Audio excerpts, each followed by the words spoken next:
Hello and welcome back to Dibri की class. तो कैसे हैं आप सब?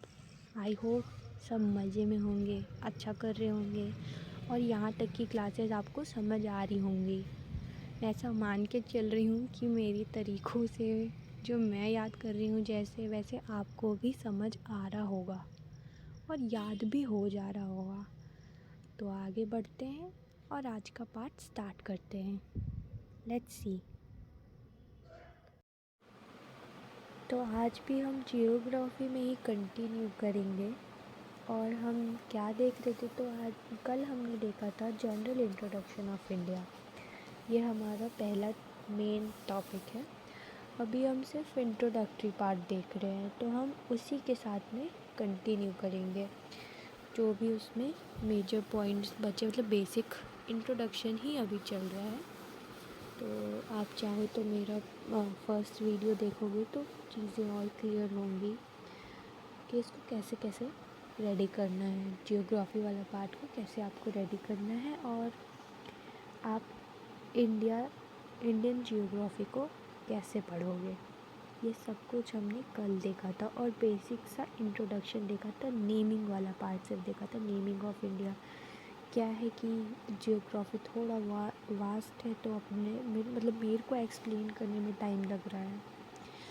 थोड़ी सी टॉपिक तो कंटेंट तो बहुत ज़्यादा नहीं है, बट उसको एक्सप्लेनेशन देने में मेरे को थोड़ा थोड़ा टाइम लग रहा है और मेरे को ऐसा लगता है फिर भी मैं बहुत कुछ कवर नहीं कर पा रही हूँ। बहुत सारी चीज़ें मैं कवर नहीं कर रही हूँ, छोड़ छोड़ के भी बता रही हूँ, तब भी मेरे को ये टाइम टेकिंग लग रहा है। तो कोई ना, धीरे धीरे आराम आराम से करेंगे। और आज का टॉपिक हम देखेंगे location and shape of India. तो हमको देखना क्या है, इंडिया का लोकेशन। तो इसके लिए, इससे पहले कि मैं इसको पढ़ाऊँ और कंटिन्यू करूँ, लोकेशन बताने का एक रूल होता है जिसको आप ध्यान में रखेंगे। सबसे पहले हम बताते हैं latitude, then longitude, then continent, then ocean. सबसे पहले क्या बताएंगे, लैटीट्यूड, फिर लॉन्गिट्यूड, फिर कंटिनेंट यानी महाद्वीप, फिर ओशियन यानी कि महासागर। अब इसको यूज़ कैसे करना है ये मैं आपको आगे पार्ट में जब मैं इसको एक्सप्लेन करूँगी तब हम इसको डिटेल में देखेंगे। बट अभी के लिए आपको सिर्फ ये ध्यान में रखना है कि ये रूल है कि सबसे पहले लैटीट्यूड लिखाएगा, फिर लॉन्गिट्यूड लिखाएगा, फिर कंटिनेंट लिखाएगा और फिर ओशियन लिखाएगा। ऐसे करके हम किसी भी कंट्री का लोकेशन हम बता पाएंगे। ठीक है। अब जैसे कोई आपसे पता पूछ रहा है आपके घर का, तो कैसे बताओगे कि आपका घर फलाने जगह में है, इस जगह का लैंडमार्क बताओगे तो इस मोहल्ले में है, वहाँ का ये लैंडमार्क है, ऐसे करके बताओगे। अब इंडिया के बारे में बताना है तो कैसे बताओगे?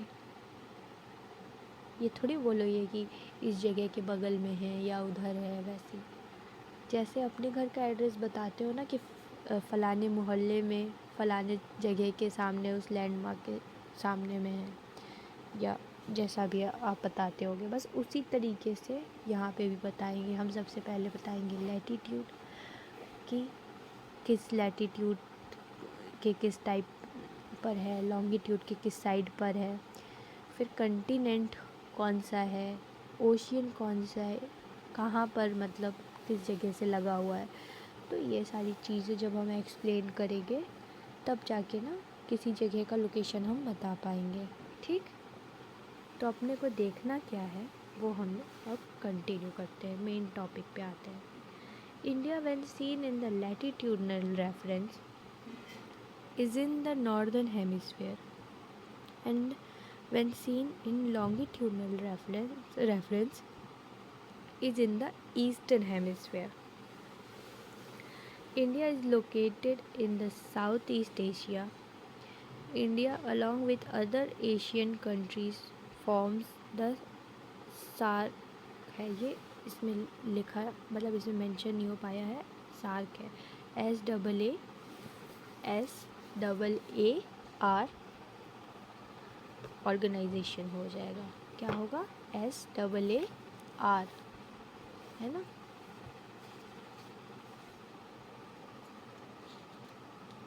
क्यों नहीं आया? SAARC भी है, सॉरी मैं मिस्टेक करी थी। SAARC ऑर्गेनाइजेशन, सी मैं बोलना भूल गई थी, ठीक है। Which can also be named as Indian subcontinent. In the north of India there is the Himalaya, in the northwest there is the Hindu Kush mountain, Suleiman ranges, in the west there is the Thar desert, and in the south there is huge Indian Ocean, which is the subcontinent named. The southern part of India, which is included in the Indian subcontinent, is surrounded by ocean from three sides. Ocean and seas from three sides, therefore makes India look like a peninsula. On the west of the peninsula there is the Arabian Sea, and on the east there is the Bay of Bengal, and in the south it is separated from Sri Lanka by the Gulf of Mannar। ठीक है, अब हम इसका explanation देखते हैं one by one, एक एक point को। जब हम इंडिया को लैटिट्यूड रेफरेंस में देखेंगे तो आपको पता है कि हमारा जो पूरा वर्ल्ड है वो ग्लोब में, आप देखते हैं ना, ग्लोब में गोला है, वो राउंड है, ठीक है, ये तो पता है ना, सबको ही पता होगा। तो उसको हमने डिवाइड करके रखा है ना हेमिस्फीयर में, northern hemisphere, southern hemisphere, eastern hemisphere, west hemisphere, ऐसे करके हम इसको डिनोट करते हैं। उसके बाद में हम देखेंगे, अगर हमको लैटिट्यूडनल रेफरेंस में बताना है तो इंडिया कहाँ है? नॉर्थर्न हेमिस्फीयर, नॉर्थ यानी कि अपर पार्ट, है ना, अपर पार्ट में है। उसके बाद में अब लॉन्गिट्यूड में देखेंगे तो वो ईस्टर्न हेमिस्फीयर में है। किधर पड़ेगा? Eastern hemisphere. तो हमने देखा सबसे पहले हमको बताना रहता है लैटिट्यूड, तो लैटिट्यूड कौन सा होगा? North hemisphere. लॉन्गिट्यूड कौन सा होगा? ईस्टर्न लॉन्गिट्यूड, ठीक है, ईस्ट हेमिस्फीयर में ईस्टर्न लॉन्गिट्यूड, ठीक। उसके बाद हम कॉन्टिनेंट देखेंगे, यानी कि महाद्वीप। तो ये सबको हम जानते हैं कि हमारा ये एशिया में है। एशिया जो कॉन्टिनेंट है उसमें हमारा इंडिया आता है।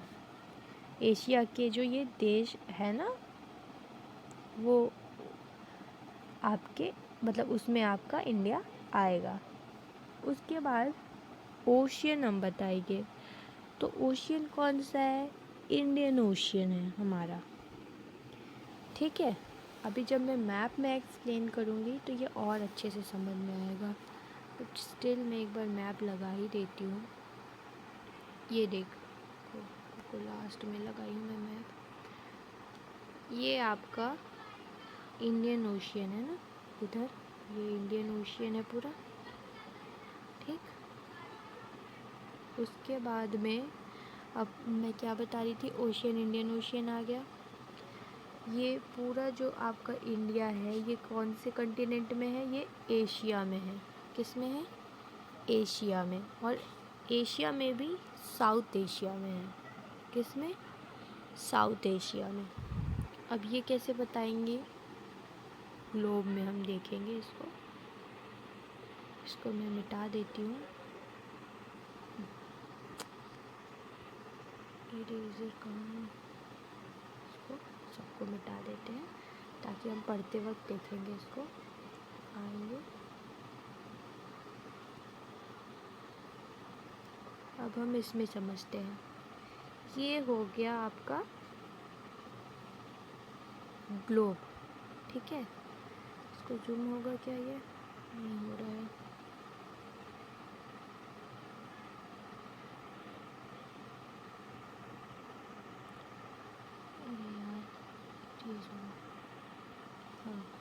ये हमारा ग्लोब है।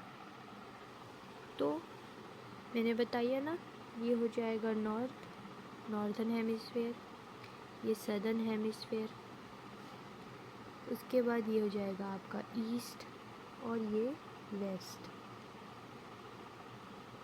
ठीक है, हमारा इंडिया कहीं यहाँ पर है। ठीक, तो ये कौन से, मतलब जब इसका लोकेशन देखेंगे तो ये कौन से एरिया में है, नॉर्थ ईस्ट। ग्लोब के अकॉर्डिंग आप देखेंगे तो हम नॉर्थ में हैं। ठीक, लैटीट्यूड के रेफरेंस में हम नॉर्थ में हैं, ये हमारा लैटीट्यूड है ना। इसको भी मैं आपको दिखा देती हूँ, इसका भी क्लियर हो जाए आपको। उसके बाद इरेज करूँगी लैटीट्यूड और लॉन्गिट्यूड। तो ये जो हॉरिजॉन्टल लाइंस होती हैं ये होती हैं लैटीट्यूड, और ये जो वर्टिकल लाइंस हैं ये हैं लॉन्गिट्यूड। क्या है, लॉन्गिट्यूड। ठीक है, तो लॉन्गिट्यूड हमको किस में डिवाइड करता है, ईस्ट और वेस्ट में। किस में डिवाइड करता है लॉन्गिट्यूड, ईस्ट में और वेस्ट में। ये हमारा लॉन्गिट्यूड है। उसके बाद हम देखेंगे लैटीट्यूड। तो लैटीट्यूड हमको किस में डिवाइड करेगा, नॉर्थ में और साउथ में। ये होता है लैटीट्यूड। लॉन्गिट्यूड और लैटीट्यूड के बीच का डिफरेंस समझ में आया। ये सारी लाइंस है ना, इमेजनरी लाइंस हैं। हमने ऐसा इमेजिनेशन किया है, हमने इसको इमेजिन करा है कि ये ऐसी इमेजनरी लाइंस ग्लोब में है, उसी के अकॉर्डिंग हम पढ़ते हैं। तो हम क्या देख रहे थे कि जो हमारा इंडिया है, यानी कि ये कहीं यहाँ पर मौजूद है, इस जगह पर। तो ये इंडिया हमारा कहाँ पे आ रहा है, ग्लोब के अकॉर्डिंग नॉर्थ में, और मतलब लैटीट्यूड में देखेंगे तो नॉर्थ में, क्योंकि ये अपर पार्ट में है इसलिए नॉर्थ में है। उसके बाद अगर लॉन्गिट्यूड के रेफरेंस में देखेंगे तो ये वापस, जैसे मैंने बताया ना, ये पिज़्ज़ा के शेप में कट जाएगा। ये पिज़्ज़ा का शेप बना लेगा, पिज़्ज़ा के एक शेप में कट जाएगा। और ये इतने पार्ट को ही हमको देखना है, एक तो अपर नॉर्थ, और उसमें भी अपर में भी, अपर का भी हम हाफ कर देंगे लॉन्गिट्यूड की मदद से, और ये हो जाएगा ईस्ट। ठीक है, इतना मेरे ख्याल से समझ में आ गया होगा ग्लोब में लैटीट्यूड और लॉन्गिट्यूड क्या है। ठीक है, तो हमको ये देखना था। पहला लाइन समझ में आया। इसके बाद हम नेक्स्ट देखते हैं। तो साउथ ईस्ट, हाँ ये लोकेशन वाला समझ में आ गया होगा ना, साउथ ईस्ट एशिया में है, लोकेटेड है। हमने पहले लैटीट्यूड बताया, लॉन्गिट्यूड बताया, फिर कंटिनेंट बताया, यानी महाद्वीप। तो किस महाद्वीप में है, एशिया में है, और एशिया में भी साउथ में है, साउथ साइड में। उसका मैं लगा ही नहीं हूँ, बट आप इसको अगर गूगल पे सर्च करोगे तो मिल जाएगा। आप इसको वर्ल्ड मैप में देखना तो समझ में आ जाएगा कि मैं कैसे इसको बोल रही हूँ कि साउथ एशिया में है। मेरे को लगाना चाहिए था, मेरे दिमाग से निकल गया, बट वो आप चेक कर लेना, गूगल पे मिल जाएगा आपको। साउथ एशिया में है। उसके बाद ओशियन जो है हमारा, मैंने अभी सब ओशियन दिखाया था ना मैप में, जो हमारा नीचे का पार्ट है मैप में, वो इंडियन ओशियन से ही तो हम लगा हुआ है ना, और उसी के नाम पे हमारा सब कॉन्टिनेंट का नाम भी रखाया। क्या रखाया, इंडियन सब कॉन्टिनेंट बोला गया है। और इंडिया एशिया में सबसे, मतलब एक बड़ा कंट्री है, सबसे बड़ा एशिया का। और ये कौन कौन सी इससे लग के बना है, सार्क, एक ये बहुत बड़ा कंट्री है ना, 7th largest based on area. अगर हम देखें एरिया के हिसाब से, भारत का जो हमारा एरिया है उसके हिसाब से अगर हम देखें तो ये 7th largest country in the world है, समझ रहे हो। और इसीलिए हमारे इंडिया के नाम पे ही इंडियन सब कॉन्टिनेंट भी बोला जाता है इसको। ठीक, अगला जो हमको पॉइंट देखना है कि हम जो है ना नॉर्थ हमारा जो है वो हम किससे घिरे हुए हैं, हिमालय से। हमको प्रकृति प्रदत्त है, मतलब हमारी रक्षा एक तो ऊपर में हिमालय कर रहा है और नीचे में हिंद महासागर यानी इंडियन ओशियन। एक चीज़ हमने क्या देखा कि हमारा जो नॉर्थ है वो हिमालय से, मतलब नॉर्थ में हमारे हिमालय है। हम नॉर्थ वेस्ट में जब जाते हैं, वेस्ट वाला साइड समझ में आया, अभी देखा था ना ग्लोब में ईस्ट और वेस्ट। तो इमेजिन करो इंडिया के मैप में, चलो मैप भी लगा लेते हैं, ये रहा इंडिया का मैप। अब यहाँ पे वेस्ट में हम देखें तो ये कौन सा वाला एरिया है हमारे वेस्ट में, इधर ये पाकिस्तान है, PAK, सॉरी PAK पाकिस्तान, ठीक, ये पाकिस्तान वाला एरिया है। इधर ही अफ़गानिस्तान भी है, ऊपर में जाओगे तो ये हटाना पड़ेगा मेरे को, इधर यहाँ पर अफ़गानिस्तान भी है। पाकिस्तान अफ़गानिस्तान वाला एरिया है। अफ़गानिस्तान में ही हिंदू कुश माउंटेन है, हिंदू कुश।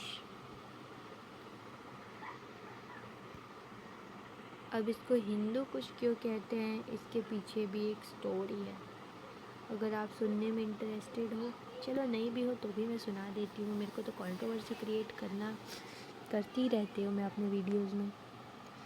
तो हिंदू कुश उस जगह को बोला गया है जहाँ हिंदुओं का कत्लेआम किया गया है, लाखों करोड़ों हिंदुओं को जहाँ पे ख़त्म किया गया है, इसलिए उस पहाड़ी को हिंदू कुश कहा गया है। और ये अफ़गानिस्तान वाला एरिया है, यहाँ पे पाकिस्तान अफ़गानिस्तान वाला एरिया है। और यहीं पर कई हिंदुओं को मार दिया गया, उनका कत्लेआम कर दिया गया। वो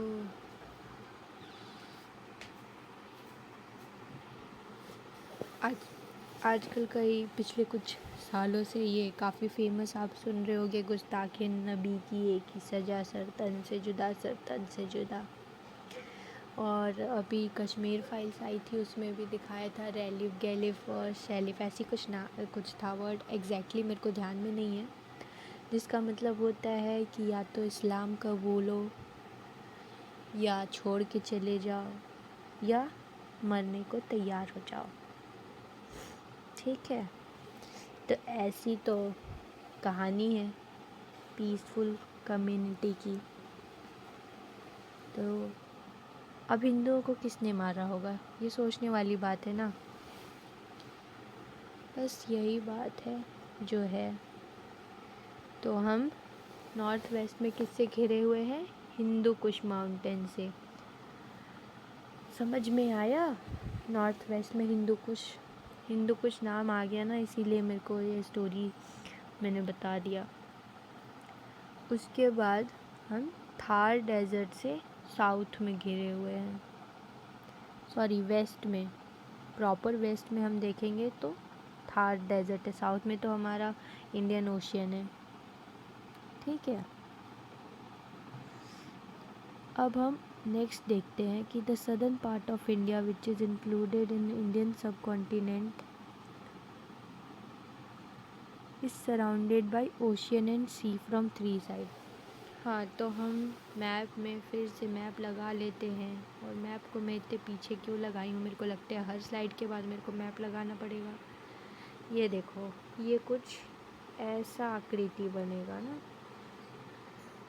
मेरा ड्राइंग थोड़ा ख़राब है पर आप समझ गए ना, ये ऐसा वी शेप का।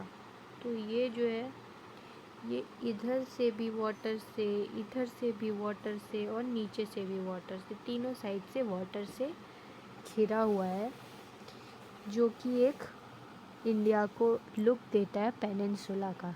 किसका, पेनिनसुला का, इसी को पेनिनसुला कह रहे हैं।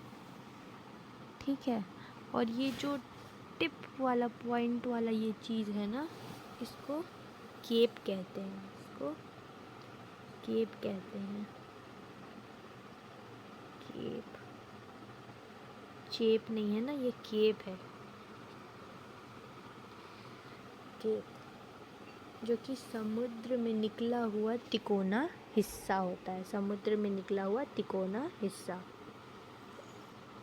ठीक है, समझ में आया? मेरे को तो बताओ ना, फर्स्ट स्लाइड ही इतना ज़्यादा टाइम ले रहा है, समझ नहीं आ रहा कैसे कैसे कवर करेंगे। चलो ठीक है, देखते हैं। ठीक है, पेनिनसुला का लुक दे रहा है। ठीक, उसके बाद में हम देख रहे हैं कि on the west of the peninsula there is the Arabian Sea and on the east there is Bay of Bengal. In the south, it is separated from Sri Lanka by the Gulf of Mannar. ये point तो समझ में आ गया होगा कि हमारा जो waste वाला है वो अरेबियन सी है, 3 तरफ से पानी से घिरा हुआ है ना। तो जो ईस्ट वाला है वो बे ऑफ बंगाल है, बंगाल की खाड़ी, और अरेबियन सी है कहाँ, ईस्ट में। और यही सब जो है फिर हिंद महासागर में, मतलब ये सारे हिंद महासागर में मिल जाते हैं। पूरा टोटल जो नीचे में है ये पूरा आपका इंडियन ओशन बन जाता है।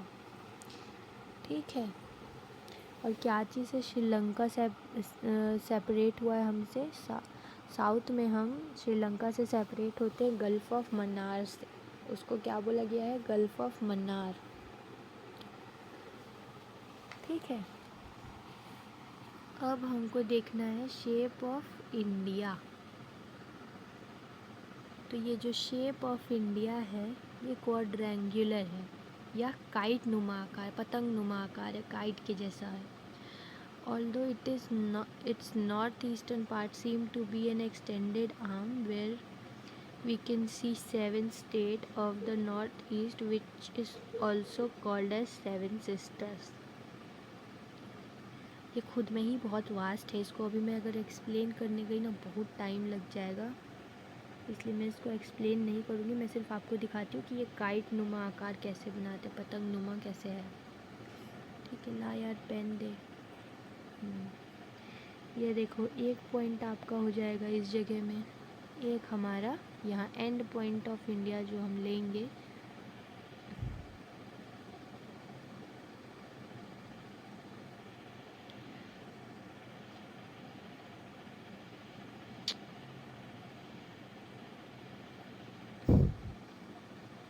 एक पॉइंट यहाँ एंड पॉइंट, एक यहाँ, उसके बाद एक यहाँ, मतलब कॉर्नर कॉर्नर का लेना है, और एक नॉर्थ ईस्ट का किनारा। अब आप इसको जोड़ोगे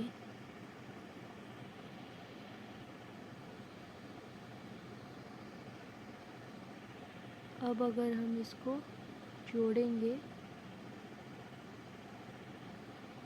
तो ये कैसा शेप बनाएगा, कुछ ऐसा। ठीक है, बहुत अच्छे से नहीं बना है क्योंकि ये मेरी ड्राइंग ख़राब है, नहीं तो ये कुछ ऐसा क्वाड्रेंगुलर शेप बना रहे हैं ना। देखो, 4 तरफ से एंगल, मतलब 4 तरफ से ऐसे लाइन है, ये है, ये है, ये है, ये है, तो क्वाड्रेंगुलर शेप है इसका। उसके बाद में हमको देखने को मिलता है कि ये वाला जो साइड है ये एक्सटेंडेड आर्म की तरह नहीं लग रहा है, बहुत ज़्यादा यहाँ पे लंबा है इस तरफ। नॉर्थ ईस्ट का जो पार्ट है ये कुछ ज़्यादा ही लंबा है ना, खिंचा हुआ। हाँ, काक भगौड़े की जैसे लग रहा है, जैसे कि कौवा हाँकने के लिए खड़ा किया है, हाथ एकदम लंबा सा हाथ है, कानून के हाथ बड़े लंबे होते हैं टाइप का। यहीं पर हमारा नॉर्थ ईस्ट है, नॉर्थ ईस्ट जिसको 7 सिस्टर्स स्टेट भी बोला जाता है। यहाँ पे जो 7 स्टेट्स हैं वो उनको 7 बहनें भी बोला गया है, 7 सिस्टर्स। ठीक है, ये वो वाला है हमारा जो ये नॉर्थ ईस्ट है ना, यहाँ पे 7 सिस्टर्स हैं। अब 7 सिस्टर्स यानी मेरी बहनें नहीं रहती हैं वहाँ पे, अब इतना भी तुम लोग को एक एक चीज़ नहीं बताना पड़ेगा ना। 7 स्टेट्स हैं नॉर्थ ईस्ट के जो आपस में बहनों का जिनको बोला गया है, तो इतना तो समझ में आ ही रहा होगा, एकदम सिंपल लैंग्वेज में दिया गया है। अब एक एक वर्ड टू वर्ड में एक्सप्लेन करने लगूंगी तो भाई बहुत ज़्यादा टाइम लगेगा।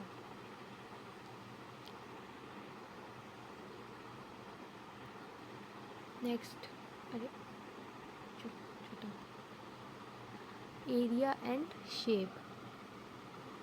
तो the total geographical area of India is 3287,263 kilometre square. इसमें भैया यहाँ पे याद करने वाला चीज़ ये है, इसको आपको याद करना ही पड़ेगा। क्या करना ही पड़ेगा? इसको याद ही करना पड़ेगा, ठीक है। इतना बड़ा मेरे से गोला ही ठीक नहीं बन रहा है, मैं क्या ही बताऊँ। आज का ना मेरा टाइम ही ख़राब चल रहा है, ना ये पेन काम कर रहा है। चलो ऐसे देख लो, गोला मत बनाओ। 3287,263 किलोमीटर स्क्वायर ये टोटल जोग्राफिकल एरिया है इंडिया का। Due to its vast size India is given the title of sub continent.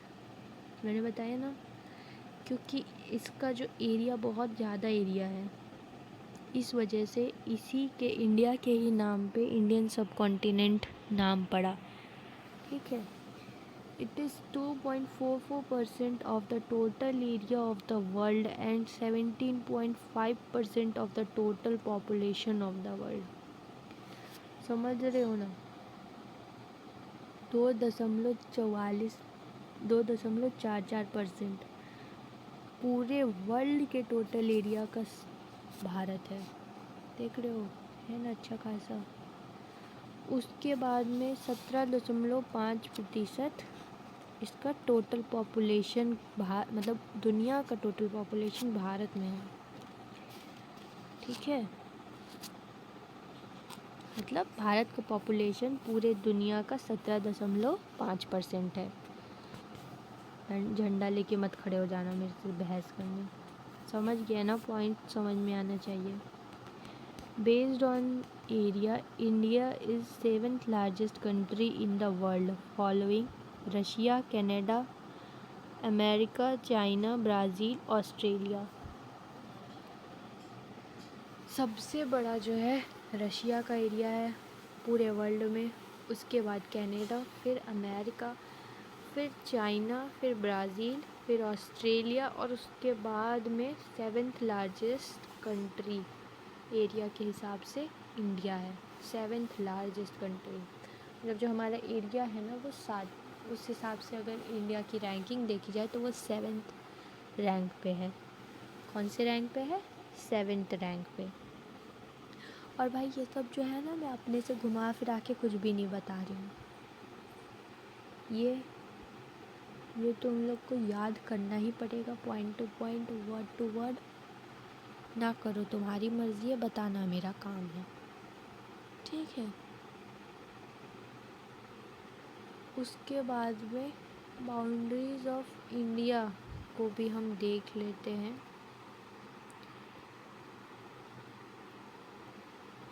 Boundaries of India हमारा नेक्स्ट टॉपिक है। इसमें इंडिया जो है हमारा वो बाउंड्री शेयर मतलब उसका बाउंड्री है कश्मीर से लेके कन्याकुमारी तक, नॉर्थ से साउथ में, जिसका लेंथ है 32-14 किलोमीटर, यानी 32-14 किलोमीटर। कहाँ? कश्मीर से कन्याकुमारी तक। अब देखो भैया शाहरुख भैया ये तुम लोग को पहले ही याद करा दिए है ना, ये सब चीज़ मत बोलना मेरे को बाद में।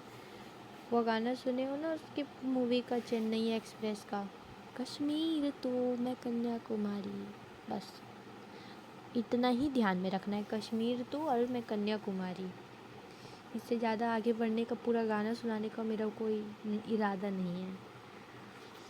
तो नॉर्थ से साउथ वहाँ कश्मीर से कन्याकुमारी तक का जो डिस्टेंस है वो है 32-14 किलोमीटर, 3214 किलोमीटर्स, ठीक। From Rann of Kutch to Arunachal Pradesh east to west with is 2933 kilometre 2933 kilometre. Cape Comorin 8 degree 4 minute, a southernmost point located in the mainland of Kanyakumari. इसमें ना बहुत ज़्यादा एक्सप्लेनेशन का ज़रूरत है जो कि मैं इसको नहीं कर रही हूँ, बट तुम लोग समझ जाओ. इसको सिर्फ मैं पढ़ रही हूँ. इसका एक्सप्लेनेशन, डिटेल्ड एक्सप्लेनेशन मैं कल दूँगी. मैं सिर्फ आज इसको पढ़ रही हूँ टॉपिक, क्योंकि तुम लोग को पढ़ाने के बाद ना मेरे को खुद को भी पढ़ना होता है. मैं पढ़ूँगी तभी तो तुम लोग को पढ़ाऊँगी ना. वैसे मैं इस टॉपिक को क्लियरली पढ़ चुकी थी और मैं सोची थी इसको तुम लोगों को आज पढ़ा दूँगी, बट टाइम बहुत हो रहा है और मैं इससे ज़्यादा टाइम दे नहीं पाऊँगी अभी. इसीलिए हम सिर्फ आज इसको पढ़ेंगे. इसका एक्सप्लेनेशन हम कल लेंगे, ठीक है. तो from Rann of Kutch to Arunachal Pradesh east to west with is 2933 kilometer, Cape Comorin 8 degree and 4 minute, a southernmost point located in the mainland of Kanyakumari. Indira Point 6 degree 4-5 minutes, the southernmost point of the Indian Union located in the Great Nicobar. This point is also called the Pygmalion Point. Indira Col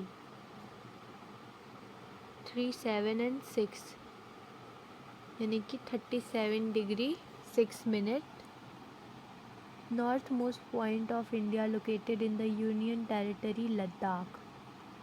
Guhar Moti 68 degree 7 minute, the westernmost point of India located in the Kutch district of Gujarat.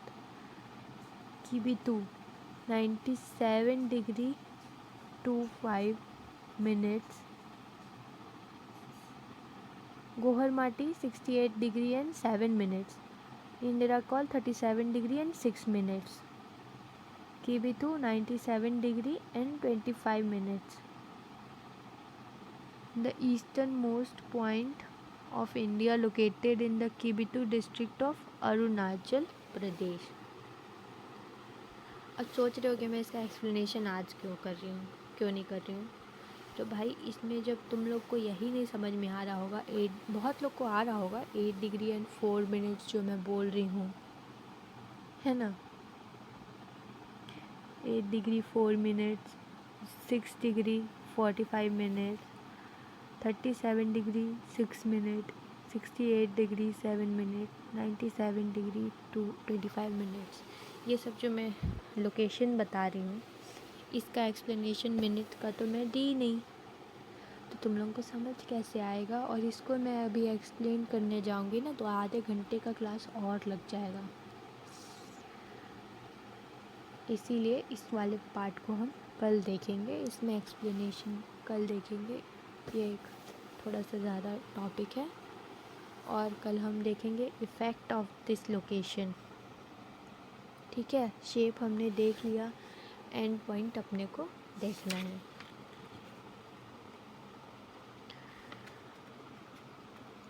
चलो ठीक है, तो आज के लिए बस बहुत हुआ. बाकी हम कल देखेंगे. ये तो साला हिस्ट्री से भी ज़्यादा टाइम टेकिंग हो रहा है जियोग्राफी. मतलब बहुत ज़्यादा कंटेंट में, मतलब बहुत ज़्यादा चीज़ें मैं नहीं बता रही हूँ, पर उसको एक्सप्लेन करने में ही मेरे को टाइम लग जा रहा है. आई डोंट नो, मैं ज़्यादा स्लो हो रही हूँ या कुछ. तो तुम लोग बताना मेरे को जैसा भी है. चलो टाटा बाय बाय. हम करते हैं इसको कंटिन्यू कल. Good night, take care.